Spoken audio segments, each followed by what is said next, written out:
Há muito que se diz que o elevador social está avariado. É uma expressão para falar sobre a forma como a escola, o ensino e a educação em Portugal não permitem àqueles que nascem com mais dificuldades, que nascem em muitas vezes contexto de pobreza, dificulta-lhes a vida no acesso àquilo que poderia ser uma vida melhor.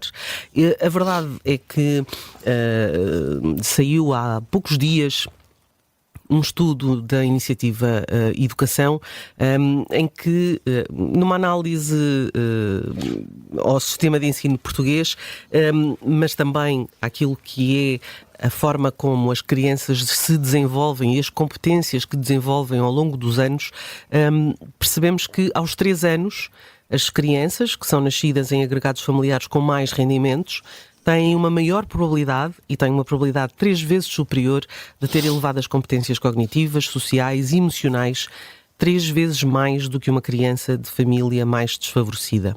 Olá, Eduardo, boa tarde. Olá, Judite, boa tarde. Há vários fatores que confluem para isto, para além da questão familiar, mas uma delas é o acesso à creche e à escolaridade. E nós sabemos que essa é absolutamente desigual hoje em dia em Portugal. E, portanto, a segunda conclusão deste estudo é que as crianças que não têm acesso à escolaridade antes dos 3 anos estão muitas vezes, não estão em pé de igualdade, assim é que é, com aquelas que conseguem ter um lugar à mesa do ensino e da educação. Eduardo, para estes pais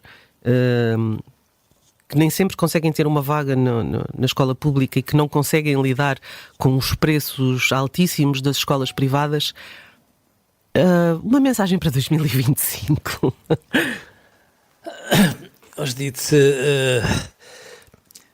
que não percam de vista que vão acontecer eleições autárquicas em Portugal e que as autarquias têm um papel absolutamente fundamental a este nível. E, aliás, têm desempenhado esse papel de uma forma notável. Os governos centrais têm sempre delegado um conjunto de competências, esquecem-se, na maior parte das vezes, de delegar os recursos, e isso é trágico, mas eu acho que têm que ser as autarquias a perceber que é por aqui que se começa a verdadeira democracia. Andarmos permanentemente a encher a boca a dizer que a escola, de facto, democratiza o mundo, não é toda a verdade.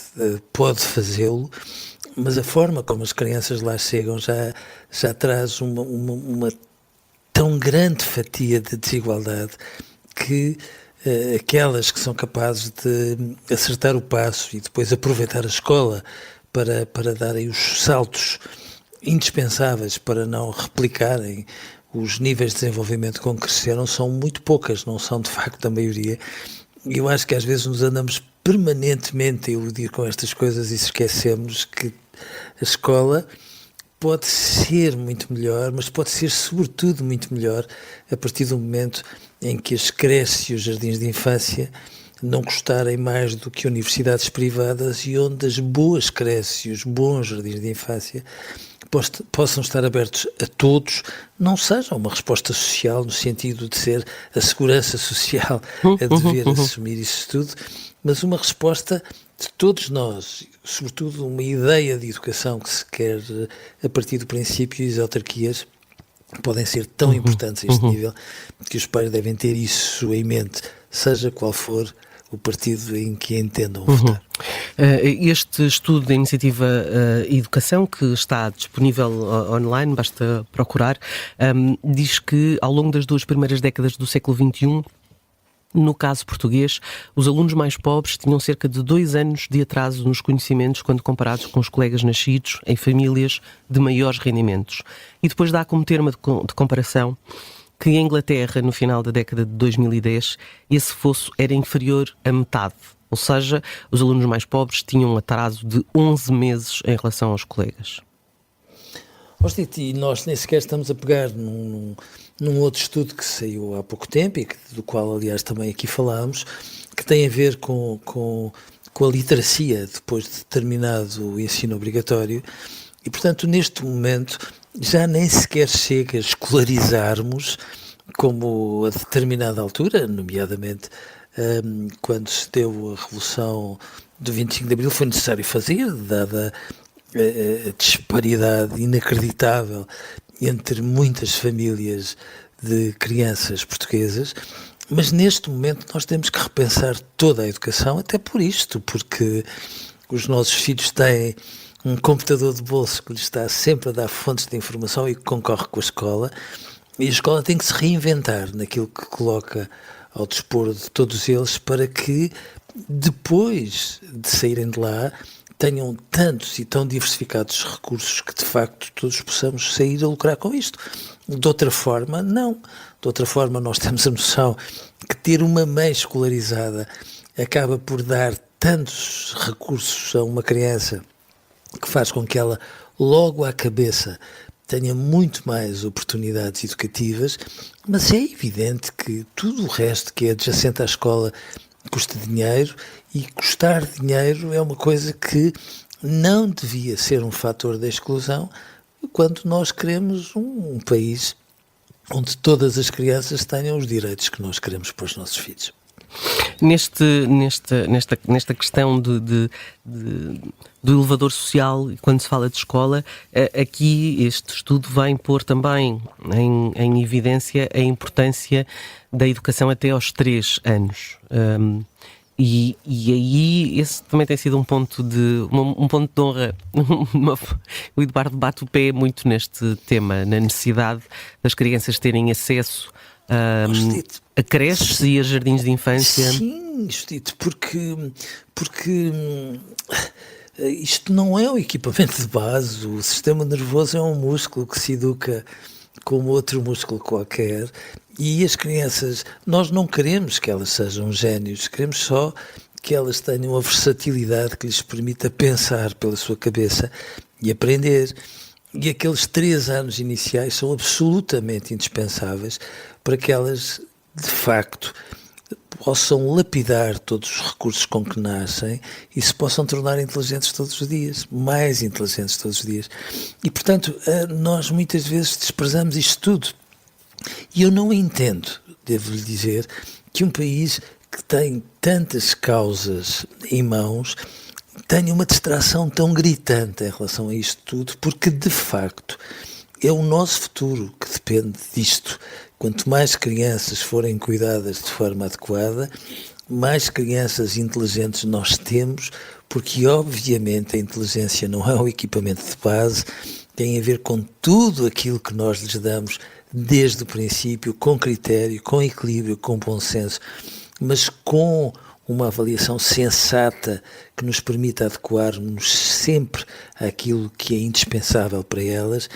E nós, que nos preocupamos tanto a falar das crianças, tanto a falar da saúde mental, tanto a falar da educação, e acabamos por ser distraídos de uma forma absurda, e o resultado é este.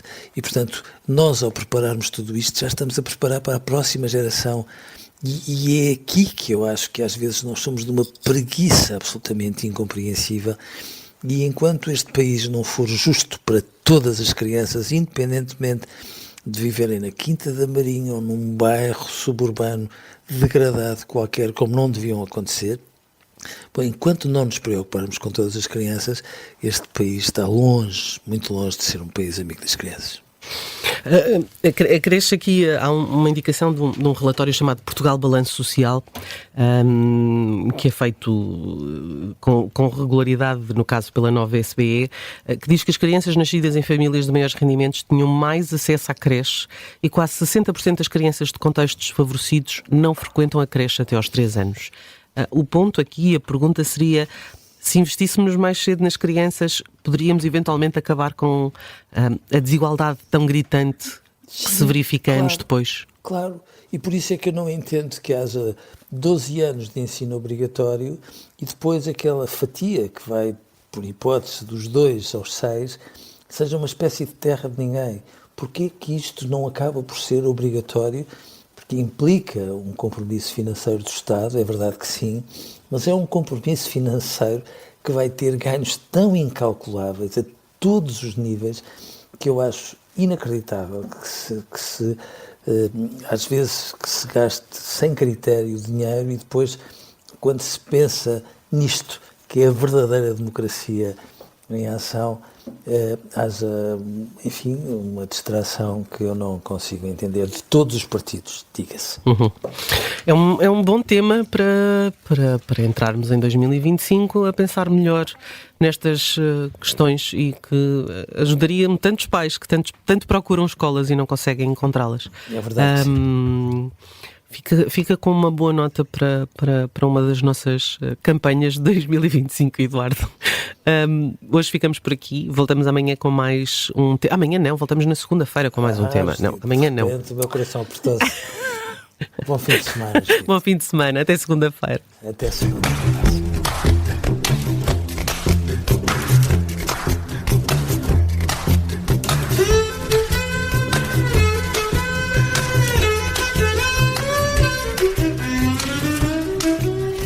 Se gostar deste podcast, pode seguir, dar 5 estrelas e comentar o episódio na Apple Podcasts ou no Spotify. Pode também subscrever e gostar no YouTube. Assim recebe uma notificação sempre que houver um novo episódio.